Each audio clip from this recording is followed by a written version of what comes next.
तो जैसा कि लास्ट एपिसोड में हम लोगों ने देख लिया था कि जो हानफाई है वो लेफ्ट मिनिस्टर की बीवी से इंक्वायरी कर रहा होता है और उससे बोल देता है कि क्या तुम ही तो वो नहीं हो जिसने अपने पति की हत्या की है। उसके बाद वो बोलता है कि मैंने बिना सोचे समझे ही आप पे ये एलिगेशंस लगा दिए हैं, लेकिन आपको ये समझना चाहिए कि आखिरी बार आप ही थी वो जो कि मिनिस्टर से मिली हुई थी।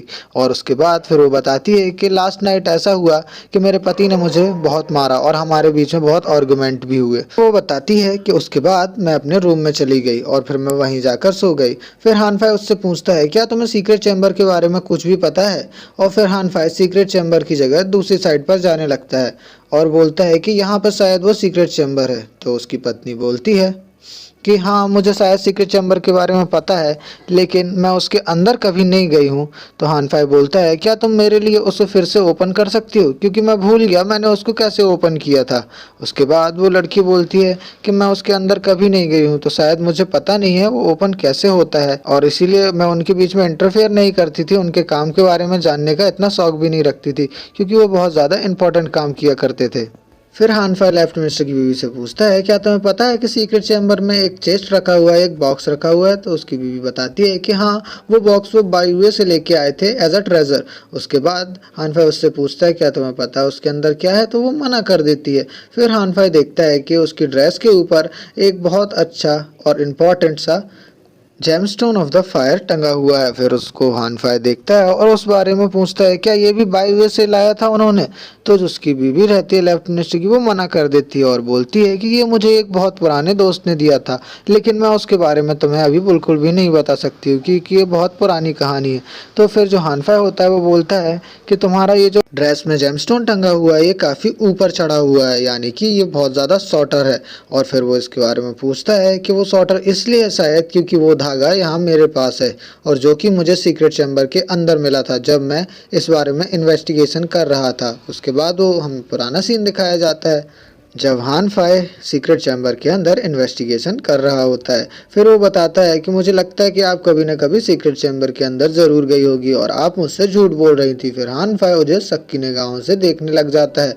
उसके बाद हमें सीन दिखाया जाता है कि वो जो पत्नी होती है लेफ्ट मिनिस्टर की, वो बेहोश हो जाती है वहीं पर। फिर हानफाई कुछ सैनिकों को बुलाता है और बोलता है कि इसे रेस्ट के लिए ले जाओ। फिर सीन शिफ्ट होता है और हमें वेजुआंग का सीन दिखाया जाता है जो कि कुछ इन्वेस्टिगेट कर रहा होता है लास्ट नाइट के बारे में, जब उसे वहाँ पर एक खून की बूंद दिखाई देती है और उसे याद आता है कि कोई आदमी हानफाई का पीछा कर रहा होता है और उसे देख रहा होता है। और फिर वो देखता है और समझ जाता है कि शायद जो आदमी हानफाई का पीछा कर रहा था ये ब्लड उसी का है। और उसके बाद वेजुआंग वहाँ से जाने लग जाता है। फिर हमें नेक्स्ट सीन दिखाया जाता है हानफाई और जांगलियांग का, जो कि एक गार्डन में आ चुके होते हैं और लेफ्ट मिनिस्टर की बीवी के बारे में बात कर रहे होते हैं कि आखिर उसे सीक्रेट लोकेशन का पता था, लेकिन फिर भी वो हम लोगों से छुपा रही थी। और फिर हानफाई वहीं बैठ जाता है और फिर जो जांगलियांग होता है वो उसको डिस्क्राइब करते हुए बताता है कि जो लेडी के हाथ थे वो वेल मैनर्ड थे। अगर वो कोई असेशन होती या स्किल्ड एक्सपीरियंस्ड होती तो उसके हाथ थोड़े रफ होते और उन पर कोई ना कोई कट आया होता, लेकिन मैंने देखा है कि उसके हाथों पे ऐसा कोई कट नहीं था। और ऑफ कोर्स ने भी लेफ्ट मिनिस्टर का कत्ल किया है, वो पक्का लेफ्ट हैंड से उसका हाथ कट करके उसे उसके घाव को राइट साइड तक बढ़ाते गया है। उसके बाद हमें जांगलियांग को दिखाया जाता है, वो बताता है कि मुझे नहीं लगता कि उस लड़की ने कत्ल किया होगा, यानी कि उसकी बीवी ने। तो उसके बाद जो हानफाई होता है बोलता है तुम मेरे लिए ट्रू ट्रेजर हो, अगर तुम कोई लड़की होते तो जांगलियांग में तुमसे ज़रूर शादी कर लेता। और उसके बाद हमें सीन दिखाया जाता है कुछ सैनिक आते हैं और लेफ्ट मिनिस्टर का चेस्ट वहीं पर रख देते हैं।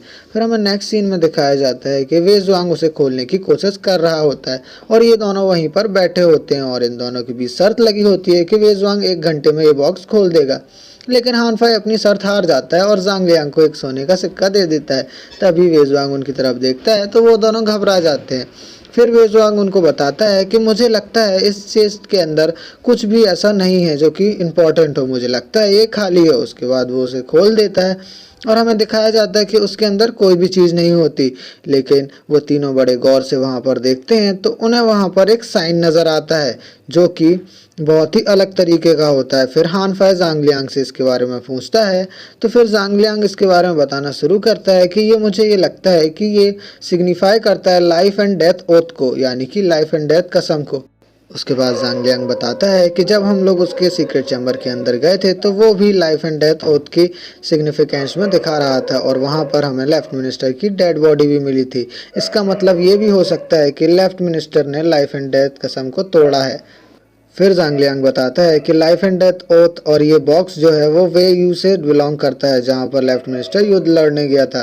फिर हानफाई वेजुआंग के पास आता है और वेजुआंग बोलता है बैठे बैठे कुछ नहीं होने वाला है, तुम चाहे कितना भी दिमाग लगा लो। और फिर वेजुआंग बताता है कि शायद मैं किसी एक ऐसे बंदे को जानता हूँ जो हमें सबूत दे सकता है। और इसी के साथ ही एपिसोड खत्म हो जाता है।